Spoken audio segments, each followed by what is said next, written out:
contente de vous retrouver aujourd'hui pour cette nouvelle vidéo, pour mon retour sur YouTube.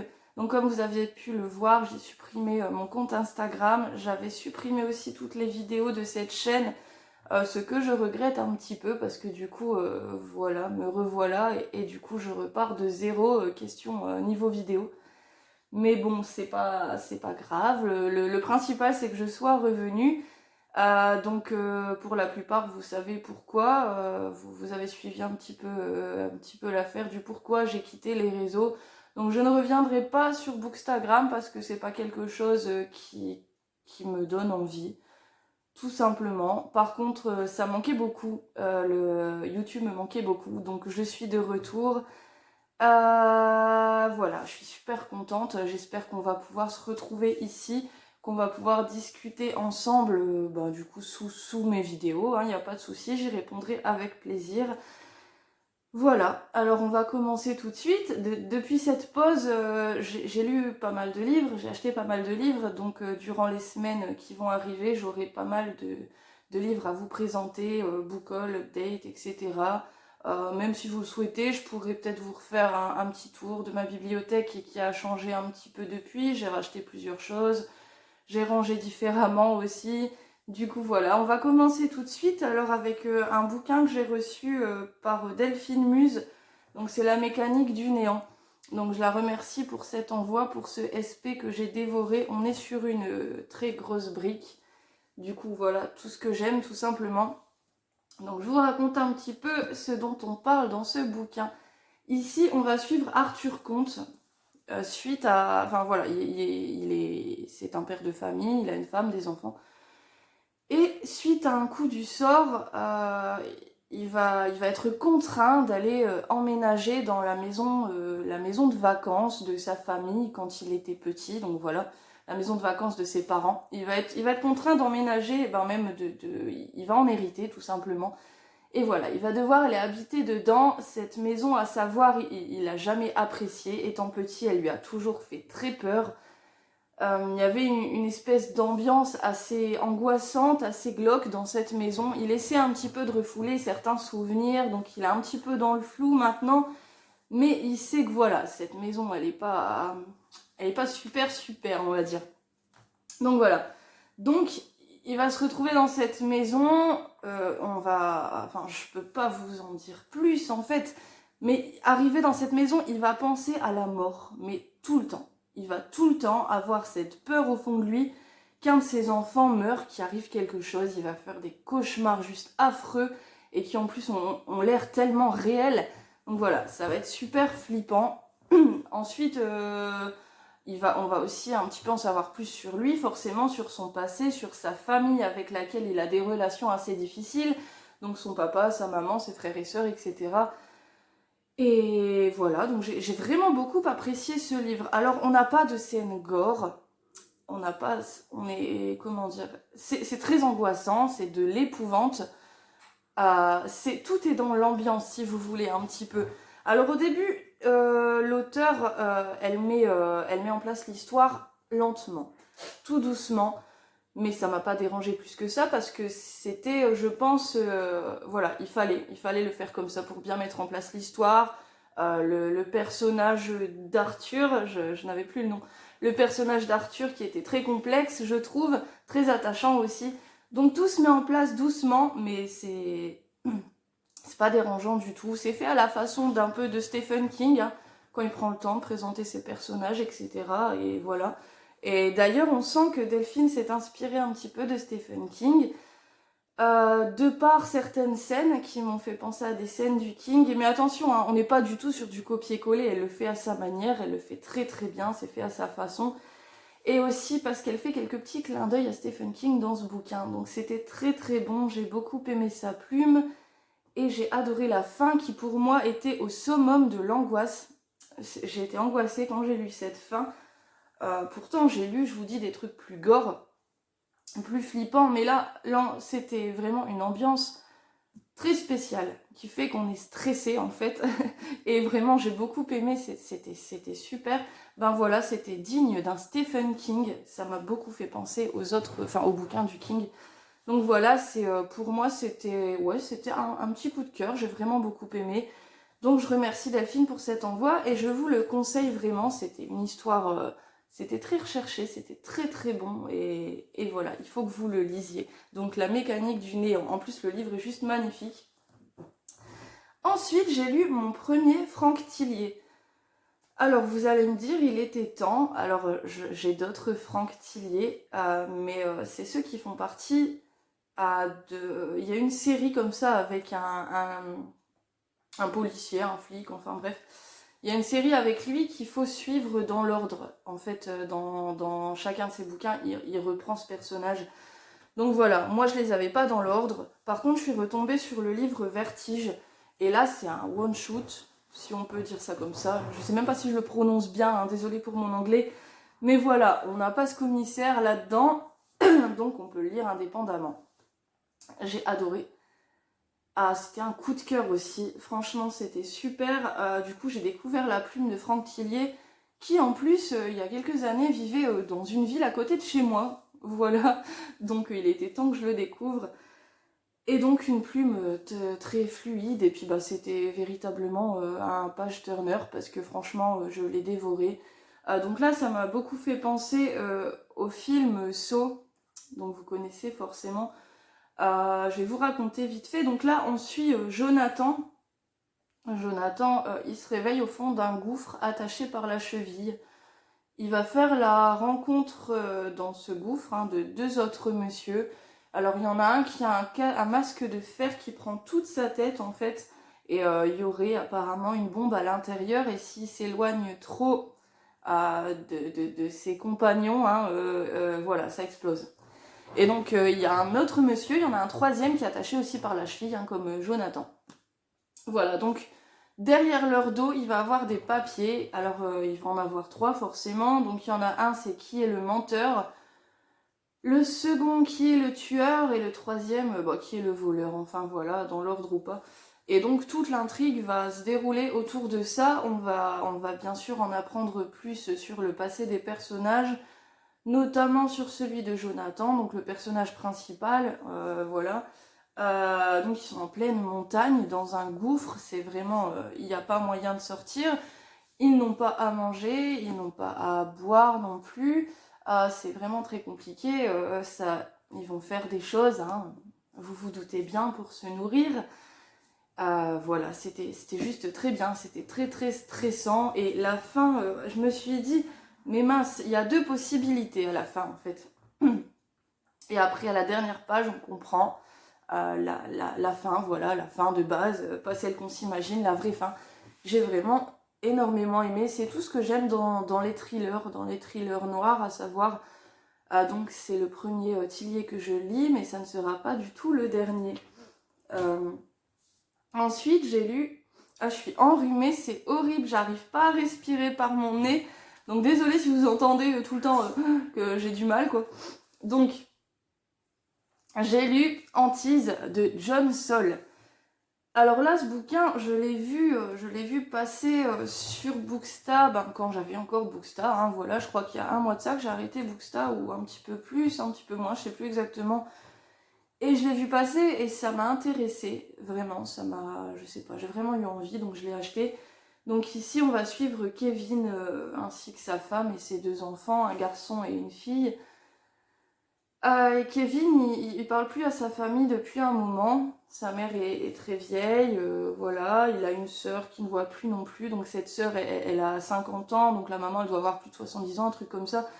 Et sa sœur vit toujours avec sa mère, elle l'a jamais quittée. Donc voilà. Et il va avoir un appel, du coup, pour lui dire que sa mère est gravement malade, qu'elle est en train d'agoniser et qu'elle le réclame. Donc malgré toutes les histoires qu'il y a pu avoir avec sa maman, qui est une femme vraiment très mauvaise, très méchante, il va quand même aller à son chevet, il va se rendre dans la maison où il a grandi, là-bas où sa mère vit toujours avec sa sœur. Il va y aller avec sa famille, donc sa femme va rencontrer sa belle-maman, sa belle-sœur, les enfants, leur grand-mère forcément et leur tante. Et donc la vieille femme va mourir, mais ça forcément je vous l'apprends pas, hein, vous vous doutez un petit peu. Et donc ils vont hériter de cette maison. et ça va être un cauchemar, mais ça va partir en cacahuète totale. C'est juste un livre de dingue. Ça m'a fait penser à Psychose. Je vous en dis pas plus, mais c'est un livre sur la folie, clairement. C'est une famille de barges. Et donc il va se passer des trucs terribles, mais terribles. Alors on est là dans un thriller, mais c'est vachement style un petit peu épouvante quand même, hein. On n'a pas de monstres et tout, mais c'était vraiment super. Et j'aurais vraiment adoré voir ce roman adapté au cinéma. Ça aurait été super sympa. Franchement, c'était... Bon, on n'est pas sur un coup de cœur cette fois-là, mais presque, hein. J'ai envie de dire, c'était vraiment super bien. L'écriture, elle est bien et tout. Après, il se passe pas grand-chose au début. C'est pareil, l'histoire se met en place tout doucement. Mais à la fin, l'auteur donne tout, hein. On va de surprise en surprise. Donc voilà, je vous le conseille.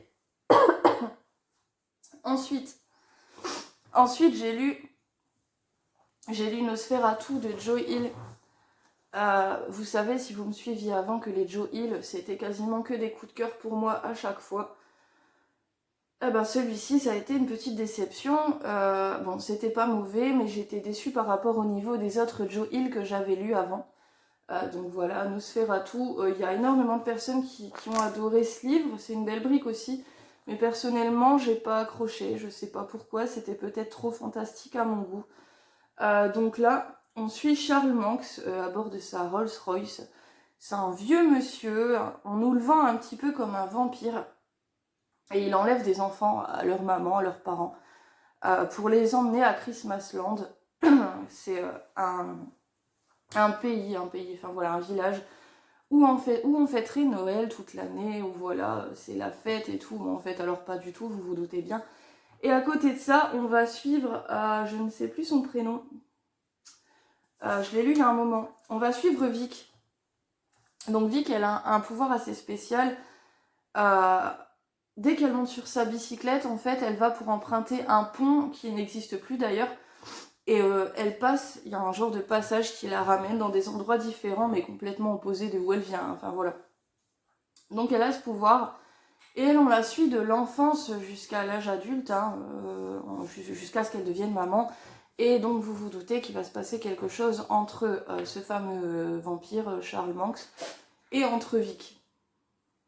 Voilà, donc après c'est genre un petit peu toute une course-poursuite tout le long du livre. J'ai pas accroché, donc je vous disais, ce livre a plu à beaucoup de personnes. On retrouve toujours la plume de Joe Hill qui est juste excellente. C'est juste que c'était moins à mon goût que les livres précédents que j'ai lus. Donc voilà, j'étais un petit peu déçue. Cependant, je vous le conseille quand même, il peut bien évidemment plaire à beaucoup de personnes. Ensuite, je vais y arriver, c'est terrible, le nez bouché comme ça. Ensuite, un énorme coup de cœur, un gigantesque coup de cœur, un coup de cœur gargantuesque. Ah bon, ça y est, là, j'ai plus de mots. Donc, c'était Possession de Paul Tremblay. Alors là, vraiment, mais je vous le conseille.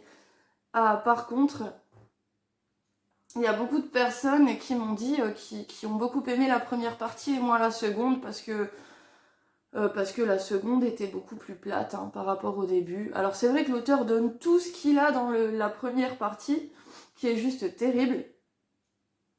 Parce que en fait, on a des scènes de possession, forcément, vu le titre, vous vous doutez un petit peu. Et ouais, il y a des scènes de fou. Donc bon, je vais vous en parler. Donc ici, on va suivre Mary, 15 ans après le drame qui s'est passé dans sa famille. Donc dans la première partie, elle raconte ce qui s'est passé à une dame qui souhaiterait écrire un livre sur son histoire. Alors Mary, quand elle était petite, il y a sa sœur qui avait, je crois, 15-17 ans, et elle avait 8 ans.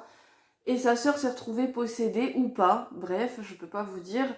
Donc ses parents ont tout fait pour voir ce qui se passait. Ils ont été l'emmener chez un psy, chez des médecins, etc. Et au final, bon, ben, comme un petit peu dans tous les livres d'exorcistes ainsi que les films, ils sont passés par la case prêtre, enfin voilà, avec le curé qui vient, etc. Et donc voilà, et donc elle raconte un petit peu tout ça. Après, c'était différent des livres de possession qu'on lit d'habitude, parce que je sais plus, c'est dans la deuxième partie, enfin bref, il y a une partie où la famille de Mary appelle une équipe de télévision pour filmer tout ça et que ça passe à la télé. Donc voilà, c'était original. Moi, j'ai adoré du début à la fin, j'ai tout aimé. Donc certes, dans la deuxième partie, il se passe un peu moins de choses. Enfin, il se passe autant de choses. Mais voilà. Il donne un petit peu moins, l'auteur, voilà, c'est un petit peu plus plat, c'est vrai. Mais c'est comme ça qu'on comprend, en fait, hein, enfin, le déroulement, la fin, etc. Donc moi, j'ai vraiment aimé. Les scènes, elles sont très bonnes, elles sont dignes de l'Exorciste. Sincèrement, j'ai bien aimé. Et la fin, elle m'a glacé le sang, c'était juste terrible. Je m'en suis toujours pas remise, hein, soyons francs. Je le relirai, c'est certain, je le relirai. Ensuite, on a aussi des passages où Mary, elle tient un blog. Donc 15 ans après, elle tient un blog. C'est écrit avec je sais pas si vous voyez correctement, hein, avec une police bien sûr différente, pour qu'on se mélange pas trop les pinceaux. Mais bref, j'ai trouvé ce livre super super intéressant. Pour moi, un classique de l'horreur, possession, etc. D'ailleurs, si vous avez des livres à me proposer à ce sujet, donc sur tout ce qui est possession, exorcisme, etc., ça m'intéresse parce que je fais des recherches de temps en temps et tout et j'en trouve pas beaucoup. Donc voilà, si jamais, n'hésitez pas à me dire. Ensuite, j'ai lu Feu d'ombre de Leigh Nichols, qui est en fait... mince, j'ai un trou. Qui est en fait Dean Koontz. Voilà, du coup je regardais sur mes bouquins derrière. Donc Feu d'ombre. On est sur une belle petite brique de presque 600 pages. La couverture est magnifique, c'est un j'ai lu épouvante. Voilà, donc là, on va suivre Rachel, qui est mariée à Eric. Eric, c'est un genre de médecin, un chercheur, enfin voilà, voilà, il fait des recherches, un scientifique. Il est assez spécial, ben clairement, c'est une ordure, ce mec, voilà. Et ils sont en plein divorce. On arrive sur une scène où, dès le début, voilà, ils sortent de chez l'avocat.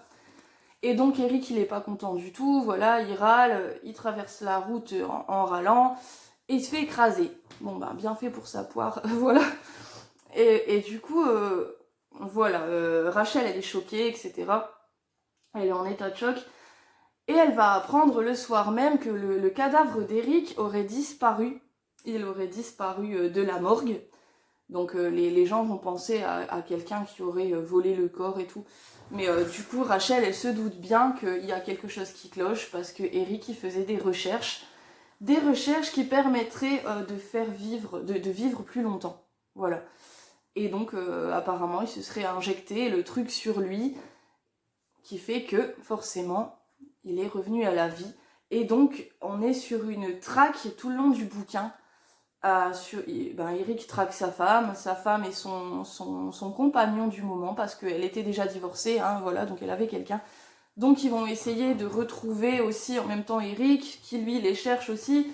Ils vont se trouver, hein, vous vous doutez bien. Mais Eric, voilà, il est revenu à la vie, mais il va avoir transformation. Parce qu'il y a un truc qui va clocher, forcément, sinon c'est trop beau. S'il revient à la vie tout beau, tout neuf, c'est... voilà. Du coup, voilà, ça m'a vraiment plu. C'était bien, j'étais à fond dedans. Après, c'était pas un coup de cœur. La fin, je m'attendais pas à ça non plus. Mais franchement, c'était une bonne lecture d'épouvante. C'était un petit truc, voilà, un petit peu rétro, vintage. C'était un petit peu kitsch, mais c'était pas mal. Donc, je vous le conseille. Ensuite, j'ai relu une relecture d'un classique de Stephen King. Donc, j'ai relu Shining. Alors voilà, j'ai relu Shining que j'avais lu il y a au moins 15-16 ans. Donc voilà, je vais avoir 30 ans. Je l'ai lu, je devais avoir 14-15 ans, donc ça remonte. J'ai oublié des tas de choses depuis le temps parce que j'ai lu des tas de livres. Donc je me suis dit, tiens, on va le relire. Du coup, je vous le présente parce que je vous l'avais jamais présenté, bien que je l'avais déjà lu. Puis moi, là, mes souvenirs sont un peu ravivés. Donc là, on va suivre Jack Torrance, ainsi que sa famille, donc sa femme Wendy et son fils Danny. Donc Jack, il a trouvé un petit boulot parce que bon voilà, il est un petit peu en galère avec sa famille. Le boulot consiste à aller garder pendant plusieurs mois, je ne sais plus, pendant l'hiver, enfin bref, à aller garder un hôtel. Donc il sera tout seul avec sa famille dans cet hôtel, dans l'Overlook. Il va emménager là-bas avec sa famille pour s'occuper un peu, je sais pas moi, de la chaudière, des trucs comme ça, de l'entretien. Sauf que voilà, cet hôtel, c'est assez particulier. Il s'est passé des choses dedans parce que Jack, en allant un petit peu fouiller au grenier ou à la cave, je ne sais plus, il va retomber sur des papiers, sur l'histoire de l'Overlook, et il va se rendre compte qu'il s'est passé plein de choses terribles. Euh, donc le petit garçon, Danny, lui, il a un don assez particulier. Voilà, il arrive à entrer dans la tête des... Enfin, comment dire? Comment expliquer ce don? Il a le Shining, ce qui fait que c'est un peu un truc de clairvoyance. Il peut savoir un petit peu à l'avance. Il arrive à savoir ce que pensent ses parents, etc. Donc c'est ce qui va faire aussi que l'hôtel va devenir encore plus puissant. Enfin, l'hôtel va vouloir s'emparer de Danny. Je vous raconte l'histoire, mais vous la connaissez tous finalement. Et en plus, je galère un peu à la raconter, je sais pas pourquoi. Et donc voilà, il va se passer des trucs de dingue. On a des bonnes scènes, de très bonnes scènes. C'est un classique, hein. C'était un coup de cœur à la première lecture et c'est toujours un coup de cœur à la relecture. J'ai adoré, je l'ai dévoré en, je crois, 3 jours, parce que bon, on est quand même, ouais, 2 jours et demi, 3 jours, on est sur du presque 600. C'était juste génial, c'était trop addictif et j'ai redécouvert cet univers terrible. D'ailleurs, j'ai vu sur internet, je ne sais pas si vous êtes au courant, que Stephen King voulait sortir un livre, je crois, pardon, un livre sur ce qui se serait passé dans l'hôtel Overlook avant que Danny et sa famille y viennent. Donc ce qu'on apprend nous par Jack Torrance quand il lit un petit peu les journaux. Donc il voudrait... Il y a un livre qui va sortir, je pense. J'ai pas trop suivi, c'était un petit article que j'ai vu vite fait, j'avais pas le temps. Mais d'après ce que j'en ai compris, ça devrait sortir très bientôt. Donc j'ai vraiment trop hâte de découvrir ça. Franchement, j'ai trop hâte. Voilà, donc ouais, on est sur 21 minutes. Je peux peut-être vous présenter, c'était pas prévu. Déjà, ma lecture du moment, déjà.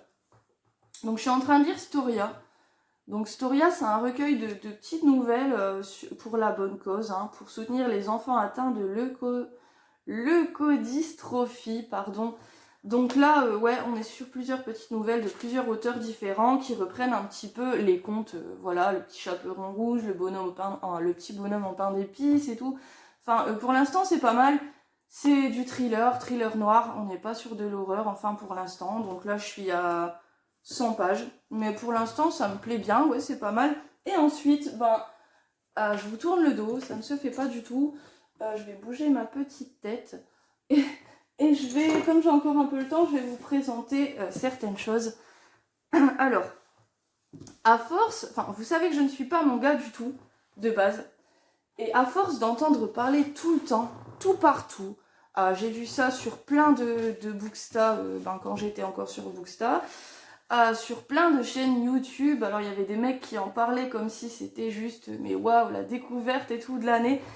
Du coup, à force d'entendre parler des mangas de Junji Ito, vous avez dû vous aussi en entendre parler pas mal, j'ai décidé d'en acheter un pour voir tout simplement si vraiment voilà, tout ce qu'on disait de lui était vrai, si c'était vraiment terrible et tout. Donc j'ai acheté les chefs-d'œuvre de Junji Ito tome 1, qui est magnifique, avec des dessins juste magnifiques. Donc là, on a plusieurs petites histoires, un peu comme des nouvelles. Je ne sais pas si on appelle ça des nouvelles dans le monde du manga, parce que je ne m'y connais pas du tout, hein, vraiment. Et donc on a plusieurs petites nouvelles avec des dessins juste terribles, qui font flipper, qui sont juste dingues, juste magnifiques. Et j'ai vraiment tout aimé, j'ai aimé chaque nouvelle. La première, notamment, elle nous parle d'un vieux vinyle qui serait hanté, Et j'en dis pas plus parce qu'en fait, c'est très court. C'est des histoires très très courtes, donc je veux pas vous spoiler. Il y a une nouvelle qui m'a plu, peut-être plus que les autres, bien que je les ai toutes adorées, mais sincèrement. Cette nouvelle, elle est très space. Quand je vais vous la raconter, vous allez me dire, mais what the fuck, qu'est-ce qu'elle nous dit? Mais sincèrement, c'était vraiment juste trop génial, c'était trop bien trouvé. C'était terrible. Donc cette nouvelle, je ne sais plus, c'est une nouvelle, je ne sais plus comment elle s'appelle. C'est une nouvelle avec là je retombe en plus sur l'illustration. C'est des visages des visages de personnes en forme de ballon dans le ciel. Vous voyez, là, il y a un monsieur il est pendu, son corps est pendu par son visage. Donc, enfin bref, celle-là, elle m'a fait quelque chose, elle m'a fait flipper. Bien que voilà, c'est un petit peu... c'est grotesque, voilà, c'est ça le mot. Donc, comment expliquer ça? Tout va commencer par une fille qui s'est pendue, et voilà, son visage va se retrouver dans le ciel, comme je vous ai montré.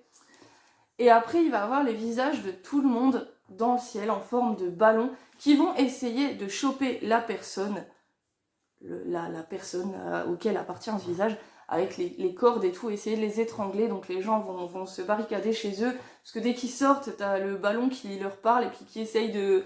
Enfin, c'était juste trop bien. Là, je suis sûre, vous dites, mais c'est débile son histoire, mais franchement, c'était excellent. Mais il y a plein d'histoires comme ça, vraiment superbes. J'ai beaucoup aimé, il est magnifique en plus. Donc voilà, je m'arrête pour ce bouquin, il y a plein d'histoires dedans, trop bien. Donc là, j'ai commencé par acheter celui-ci, et comme je me suis dit, mais ouais, en fait, c'est juste dingue, bon, j'en ai acheté un deuxième. Vous me connaissez un petit peu, hein. Donc j'ai acheté Spirale, qui est, d'après ce qu'on dit, un des plus grands classiques de Junji Ito. C'est une brique de 700 pages, je crois. Alors, je ne sais plus exactement. Non, 650 pages. Il est très beau.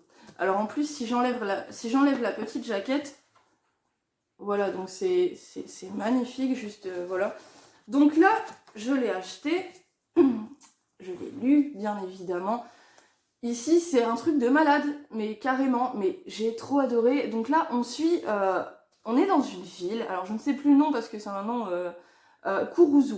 On est dans la ville de Kuruzu, où on va suivre une jeune fille avec son petit ami, enfin voilà.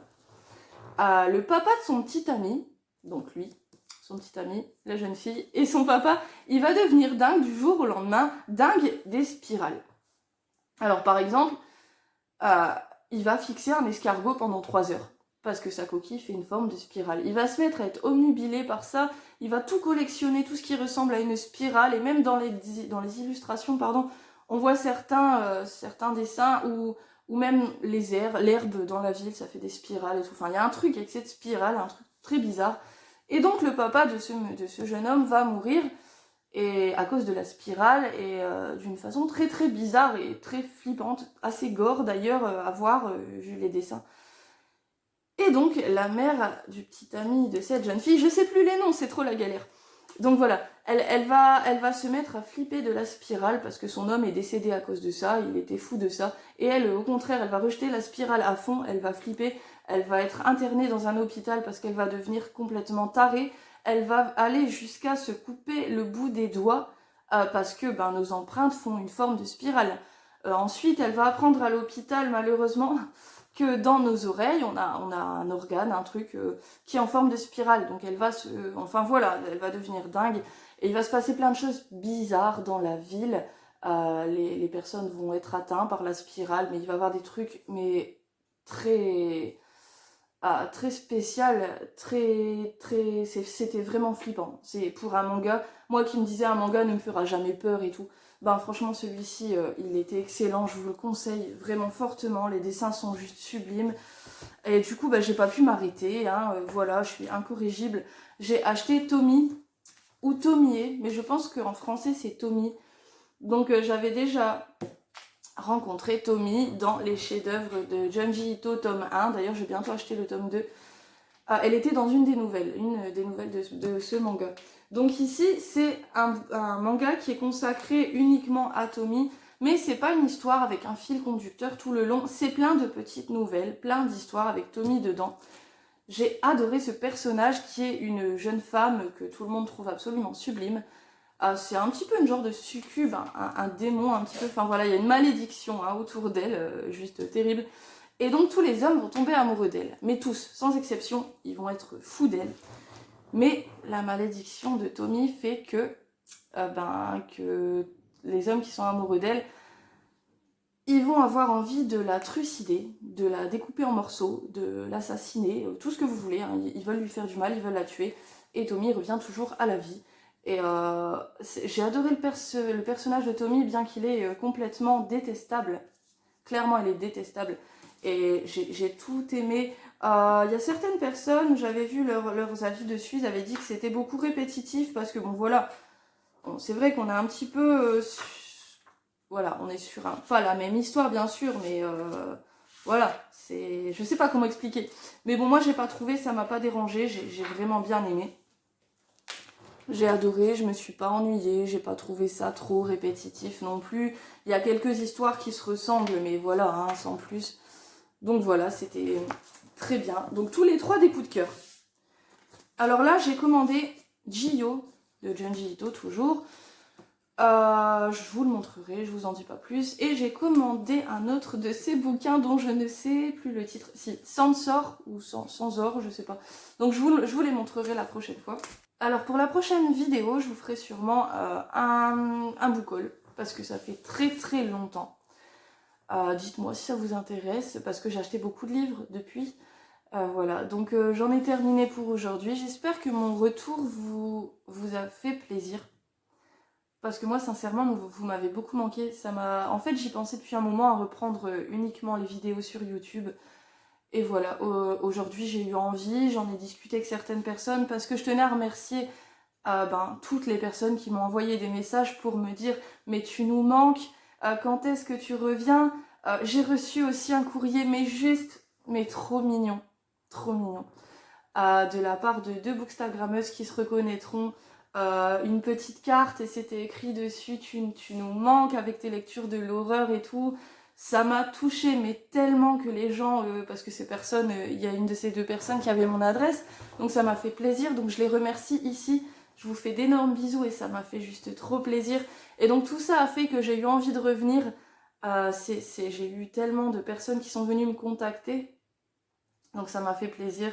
Donc voilà, je me suis décidée à revenir, et puis bon, les personnes médisantes, et ben c'est tout, hein, je ne m'en occuperai pas, et puis voilà, moi je viens juste pour le positif.